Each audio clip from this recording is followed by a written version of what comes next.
오늘 이런 본문을 가지고 여러분들은 어떻게 생각했는지, 무엇을 생각했는지 이 묵상으로 여러분과 함께 같이 좀 말씀도 나누고 은혜도 나누고 싶어요. 여러분, 디나가 강간을 당한 사건은 그것부터 우리는 해결해야 돼요. 인터넷에 보니까 디나가 강간당한 사건을 어디에서 해결을 하냐면 베델로 올라가지 않았다라고 하는 데서 해결을 하려고 해요. 베델로 올라가야 되는데 베델로 올라가지 않았다라고. 근데 저는 그렇게 보지 않아요. 베델로 올라가지 않았기 때문에 딸이 강간당했다? 이건 여러분 너무 초등학문적인 여러분 얘기예요. 가나가 강간당한 사건은 세상에서 얼마든지 일어날 수 있는 일 가운데 그냥 하나예요. 그가 베델로 올라가든 올라가지 않았든 그건 중요하지 않아요, 여러분. 그냥 우리가 살아가는 삶 속에서 일어날 수 있는 일 중에 하나라고 하는 거예요. 우리 삶에 얼마든지 다른 사건이 일어날 수 있고 다른 사고가 일어날 수 있음을 얘기해 주는 거예요, 여러분. 내가 신앙생활을 못했기 때문에 하나님께서 나에게 그런 일을, 그건 사기예요, 사기.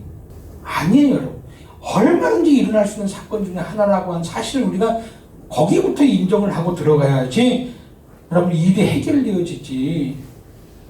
제가 5년 전에 여러분에게 설교했던 것 가운데 효진이 효원이를 처음 내가 중국을 보낸다라고 할 때 많은 사람들이 염려하면서 저에게 했던 말을, 어떻게 딸 둘을 그렇게 보낼 수 있냐, 무슨 일을 당할지 모르는데 라고 얘기할 때 제가 그 사람들한테 얘기했고 여러분들한테 얘기했던 것이 뭐냐면, 제가 그 얘기를 했어요. 만약에 중국에서 어떠한 일이 벌어지고 무슨 사건이 일어났다면 그것은 중국에 보냈기 때문에 그 사건이 일어난 것이 아니라 그것은 우리의 삶 속에서 일어나는 일들이 그냥 거기서 일어난 것뿐이지 중국에 갔기 때문에 일어난 것은 아니다. 저는 그렇게 내가 여러분과 같이 했던 것 같아요. 중국에 보냈기 때문에 일어났고 중국에 안 보냈기 때문에 안 일어난 사건은 아니고요. 그는 인생사에서 일어날 수 있는 일 가운데 한 가지가 그 시기에 그때 그 장소에서 일어난 것뿐이다. 저는 그렇게 해석을 하고 싶은 거였어요, 여러분. 그러면 지금 우리가 지금 겪고 있는 현실의 코로나19라고 하는 것도 여러분, 중국인들의 출입을 우리가 못 막았기 때문에, 빨리 못 막았기 때문에 확산되었다라고 하는 정치적인 공방을 하는데 맞는 말이에요, 여러분. 그러면 막았다면은 그러면 안 일어났을까? 저는 그렇게 생각하지 않아요. 그게 안 막았어도 또 막았어도 여러분 어떤 방식으로든 여러분 오늘 우리의 삶 속에서 일어나는 일 중에 하나라고 저는 생각이 되어지는 거예요. 교회 왔기 때문에 코로나를 걸렸다? 아니, 교회 왔기 때문에 걸리는 게 어쩌다가 여러분 엘리베이터를 타갖고 여러분 어쩌다 만나면 거기서도 걸리는 거예요. 교회 왔기 때문에 여러분 생긴 일은 아니에요. 어떤 일이 교회에서 벌어졌다고 해서 여러분 교회 다니니까 여러분 그런 일이 생기지라고 하는, 그렇게 얘기하는 사람은 너무 수준이 낮은 사람들이에요, 여러분. 못 배운 사람들이 그런 얘기를 하는 거예요. 세상을 볼 줄 모르는 사람들이 그런 얘기하는 거예요. 인생에서 일어날 수 있는 일 중에 하나가 그때 거기서 생긴 것뿐이에요, 여러분. 이런 일들이 일어나면 안 되지요. 그러나 어쨌든 여러분 일은 벌어졌어요. 중요한 것은 해결하는 것이 더 중요해요. 그죠? 강간한 세겜의 아버지로서의 최선의 방법이 뭘까? 강간을 당한 디나의 아버지로서의 최선이 뭘까가 이게 더 중요한 것 같아요, 여러분. 자, 여러분 보세요. 세겜의 아버지였던 여러분 하물이라고 하는 사람이 이 사건에 대해서 최선의 방법이 뭘까? 그냥 모른 체하고 그냥 여러분 등지는 것이 최선의 방법인가? 오늘 여러분 그가 성경에서 기록했던 여러분 세 가지의 조건을 제시하는 걸 쭉 보면서 하물이라고 하는 사람이 할 수 있는 최선의 방법이 이것이 아니겠는가, 이런 생각을 좀 해봤어요, 여러분. 더 할 수 있는 것이 뭘까? 또 사람들은 그렇게 얘기해요. 미안하다는 얘기도 안 했고 뭐 하다는 얘기도 안 했고 잘못했다는 얘기도 안 했고 그런 얘기를 하더라고요, 많이. 제가 볼 때는 내가 너에게 은혜라고 하는 단어를 밑에다 쓰는 걸 보면서 저는 그 은혜를 어떻게 해석하느냐에 따라 다르지만은 충분히, 그리고 후에 자기의 민족들에게 할 일을 시키는 것을 보면서 충분히 그는 자기의 아들에 대한 잘못을 인정했고 시인했고, 그리고 어쨌든 그를 통하여 그 문제를 해결하고자 하는 그 마음이 있지 않았을까라는 생각이 저는 개인적으로 들어요, 여러분. 개인적이에요, 이건 개인적인 생각이에요. 그래서 나는 그 세겜의 아버지의 모든 행동들이 최고는 아니어도 최선은 될 수 있지 않았을까, 이런 생각. 우리가 책임지겠다라고 하는 거, 딸을 아들과 결혼시키게 그죠? 허락해달라고 하는 그 이야기. 내 딸도 당신들에게 얼마든지 줄 수 있다는 얘기. 우리 함께 이 땅에서 함께 기업을 삼아서 잘 살아보자라고 하는 그런 이야기. 은혜를 좀 나에게 좀 달라. 그리고 최대한 지참금을 많이 주겠다라고 하는. 사람들은 물질 만능주의, 물질밖에 모른다고 얘기하는데 할 수 있는 거 지금 아니에요, 여러분? 그렇지 않아도 딸을 데려올 때 지참금을 줘야 되는데 이게 최선이 아닐까? 또 다른 방법이 있을까? 이런 생각. 또 다른 방법이 있다면 무엇이 있을까? 아마 그것까지 추가해 주었으면 좋을 것 같고요. 만약에 부족하다면. 그렇다면 강간을 당한 디나의 아버지 야곱의 쪽에서의 최선이 뭘까? 아니면 그 제안을 받아들이는 것일까?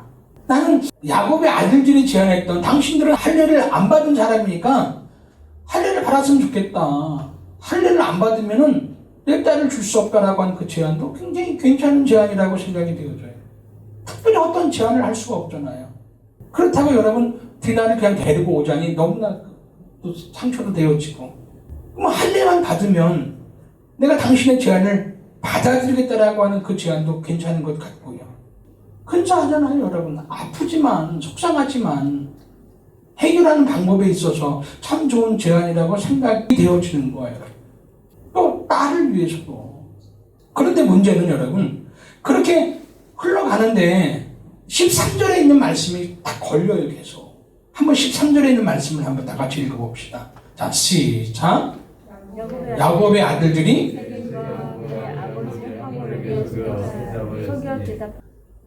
야곱의 아들들이 세겜과 그의 아버지 하몰에게 속여서 대답을 한 거예요. 이것은 하몰 쪽에서 진심으로 했었던 것 같아요, 여러분. 할례까지 시킨 걸 보니까. 근데 야곱의 아들들은 여러분 진심으로 하지 않았어요. 진실로 하지 않았어요. 정직함으로 하지 않았다라고 하는 거예요. 종교를, 할례를 자기의 목적을 이루는 수단으로 사용을 했다라고 하는 것이 전 13절에 있는 이야기인 거예요. 여러분들은 어떻게 생각하세요? 종교를, 할례를 자기의 목적을 이루는 어떤 수단으로 사용하는 것에 대해서 괜찮다. 그럴 수 있지 뭐. 이렇게 생각할 수도 있고요. 안 된다. 어떻게 그럴 수 있냐? 이렇게 생각할 수도 있을 거예요. 여러분들은 어느 쪽인가 모르겠어요. 여러분 세상에서 가장 악한 것이 있다면 하나님을 이용하는 것. 종교를 수단으로 자기의 목적을 이루는 것이 가장 악한 것이 아닌가. 효은이가 그런 얘기를 해요. 아빠, 선이 뭐고 악이 뭐야? 구별이 너무 어려워. 고민해 그랬어. 고민해. 굉장히 중요한 여러분 질문이고 고민이라고 저는 생각을 해요. 뭐가 선인지 뭐가 악한지. 근데 여러분 종교를 이용하고 하나님을 이용하고 수단으로 삼아서 자기 어떤 목적을 이루려고 하는 것만큼 악한 건 없어요. 하나님조차도 여러분 이용해버리는 그런 가치관의 삶으로 예배를 하는 것이 신앙생활 하는 것이 무슨 의미가 있겠냐는 얘기예요. 그 생각이 가장 먼저 들었어요.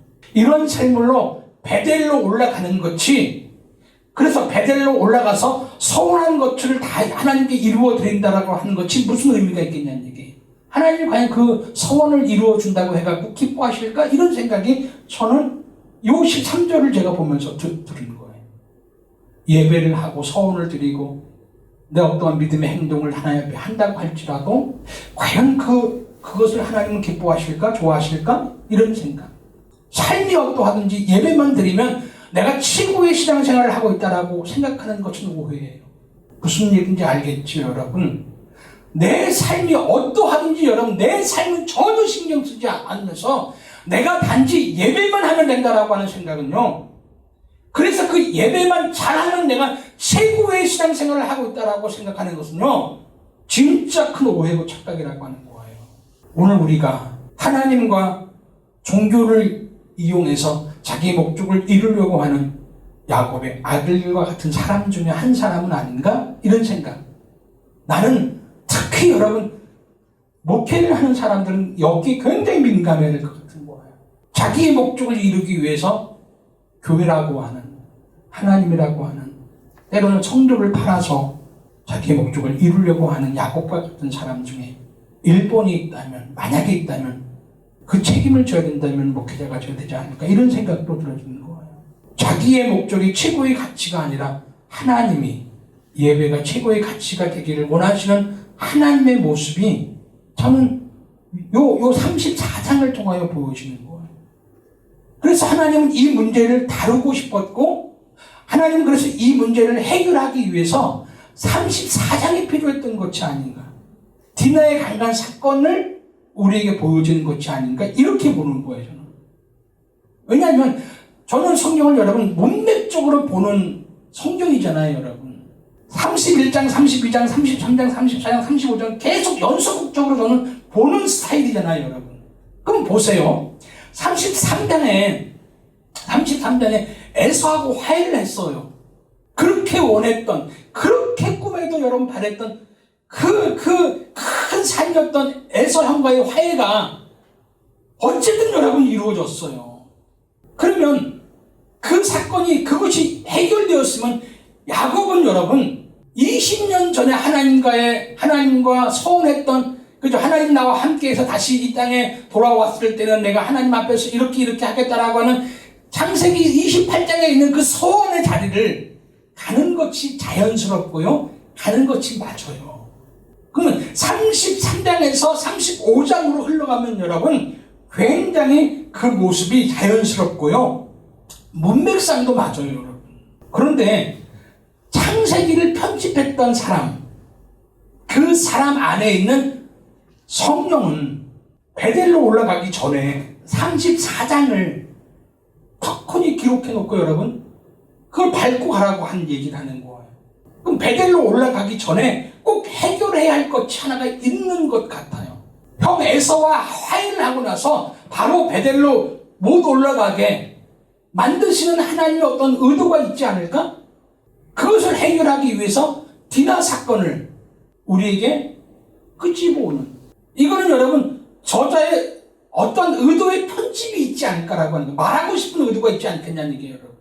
그걸 해결해야 된다라고 하는 것이 아마 편집자 안에 있는 성령의 마음이겠다는 생각을 하는 거예요. 그럼 그게 뭘까라고 하는 거예요. 베델로 올라가기 전에 반드시 하나님이 해결하고 싶은 야곱 공동체에 여러분 있는 그것이 뭘까라고 하는 거예요, 여러분.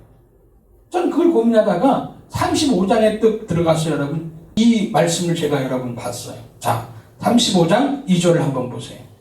야곱 공동체에게 여러분 야곱이 이렇게 얘기해요. 너희 중에 있는 이방신들을 버려라. 첫째, 자신을 정결하게 해라. 세 번째, 의복을 바꿔 입어라. 그럼 지금 야곱의 공동체가 베델로 올라가기 전에 지금 그들은 지금 여러분 이방 신상을 가지고 있었고 자신을 정결하지 못하게 하고 있었고 의복을 지금 여러분 바꿔 입었어요. 하나님이 주신 의복이 아니라 세상의 의복을 어쨌든 여러분 입고 있었다라고 하는 이야기가 있는 거예요. 이방 신상을 가지고 하나님을 믿는 사람이 있었고 정결하지 않아요. 거룩하지 않아요. 다시 얘기하면 34절로 얘기하면 자기 목적을 위해서 할 일을 팔아먹는 사람들이 지금 야곱 공동체의 대다수가 여러분 다 그랬다는 얘기예요. 그리고 하나님의 가치관이 아닌 세상 가치관으로, 다시 말하면 할 일까지도 여러분 자기 목적을 위해서 얼마든지 여러분 마음에 꺼리낌 없이 여러분 써가는 여러분 그런 가치관을 가지고 있는 사람들이 있었다라고 하는 거예요. 슬픔과 아픔을 통하여 하나님은 해결하고자 하는 것이 이 문제였고 이거를 해결하시고 하나님 앞에 새롭게 서기를 원하는 거예요. 그렇게 새롭게 서서 하나님은 베델로 올라가기를 원했던 거예요. 저는 이 말씀과 지금 오늘 우리의 지금 상황들을 계속 보면서 견주어지는 거예요. 저는 이번 우리나라에 임했던 코로나19를 통하여 여러분 하나님이 저에게 주신 거예요, 여러분. 이것도 두려워요, 여러분. 말씀이 두 가지가 있어요, 여러분. 그 중에 하나가 하박국에 있는 말씀이에요. 요즘 계속 예배 중단이라는 단어가 너무 많이 퍼지고요. 당연히 해야죠. 어쩌면은 다음 주부터는 우리 교회도 해야 되지 않을까라는 생각도 저는 가지고 있어요. 그런데 그런 가운데서 하나님이 저에게 주었던 말씀은 뭐냐면 1장 10절까지 오기 전에 7가지 질문을 통하여 하나님께서 쭉 내려오시면서 하는 얘기가 뭐냐면 너희가 왜 눈먼 것, 왜 저는 것, 왜 병든 것으로 나에게 드리냐. 그리고도 너희가 잘 드렸다, 하나님께 잘 예배했다, 잘 섬겼다, 너희가 지금 이렇게 지금 계속하고 있는데 야, 병든 것 나에게 제물로 드리고 눈먼 것 나에게 제물로 드리고 그런 거 드리면 너희가 나를 더 더럽게 하는 거야. 이렇게 얘기해. 나를 더 더럽게 하는 거야. 너희가 계속해서 눈먼 것 드리고 병든 것 드리고 저런 말이 너희가 드려버리면 너희가 이런 것 드릴 때 내가 너희가 드린 그 예배를 받기가 너무 어려워. 이렇게 얘기해. 너희가 드리는 예배를 내가 받기가 너무 괴로워. 이런 얘기를 하더라고요. 거기까지 얘기했으면 괜찮아요. 하나님이 한 걸음 더 가서 뭐라고 얘기는 그런 것 드리지 말게 하기 위해서 내가 예배의 문을 내가 닫고 싶다. 성전문을 닫고 싶다는 이야기를 주님이 결정적으로 하는 얘기가 10절이에요. 말라기 1장 10절. 시작. 너희가 하기 위하여 너희 중에 그래요 여러분. 성전문을 닫는다는 얘기는 여러분 예배를 하지 못하게 한다는 얘기와 같은 얘기잖아요. 그래서 결국은 여러분 하나님이 성전문을 닫아버리잖아요. 아니 성전문을 닫아버린 게 아니라 그 당시에는 아예 성전을 헐어버려요 여러분. 그래서 바벨론 포로로 70년 동안 성전문을 닫고 예배를 중단시켜버렸어요. 눈물이에요 여러분. 아픔이에요. 예배를 드리지 않아서 좋은지는 모르지만 여러분 하나님도 아픔이었고요. 하나님도 여러분 슬픔이었고요. 하나님도 눈물이었어요. 어쩜 우리는 여러분 이제 코로나19로 인하여 예배를 중단해야만 될지 모르겠어요. 맞는 말이에요 여러분. 코로나19 때문에 우리는 예배를 중단할 수밖에 없습니다. 이게 여러분 사실 팩트고 맞는 얘기예요 여러분. 그러나 좀 더 깊이 좀 더 신앙인으로서 여러분 좀 더 깊이 여러분 생각하면은 어쩌면 더 이상 너희의 예배를 받을 수가 없어서 역겨워서 예배를 드리지 못하게 하나님이 성전문을 닫는 건 아닌가. 지금 대한민국의 예배가 하나님 보시기에 너무 역겨웁니다.